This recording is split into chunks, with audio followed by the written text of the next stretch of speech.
இந்த சந்தோஷமான தருணத்துல இல்ல இந்த துக்கமான தருணத்துல நீங்க என்ன சொல்ல விரும்புறீங்க? ஐயோ, நான் என் புஞ்சையெல்லாம் ரொம்ப அந்நியமா அந்த வாழ்க்கை அந்த ஆளி என்ன பெற்றுட்டு போயிட்டாலே. ஆனா நாங்க அப்படி கேள்விப்படலையே. நீங்க 2 பேரும் பிரிஞ்சிருந்ததாவும் உங்களுக்குள்ள சண்டைலாம் சொன்னாங்க. ஐயோ, ஏயா உங்க வியாபாரத்துக்காண்டி ஏயா என் குழப்பம் கெடுக்கிறீங்க? வியாபாரம் காலங்கத்தாலே ஏங்க அது வியூஸுங்க. அதுதான் அதுக்காண்டி தானே வந்திருக்கேன் மைக்கு தூக்கிட்டு.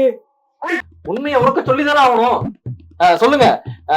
2 மாசமா உங்க ஒய்ஃபுக்கும் அந்த ஆக்டருக்கும் ஏதோ கனெக்ஷன் சொல்றாங்களே, அதை பத்தி உங்களுக்கு ஏதோ தெரியுமா? யோ, தனி பணம் தனியா போகாது. வீணா என்ன கொலகாரன் ஆக்கிறாத. நம்ம எவ்வளவு தன்மையா அன்பா கேள்வி கேட்டோம், அதுக்கு இவ்வளவு கோவப்பட்டு ரொம்ப விரக்தியில பதில் சொல்றாரு.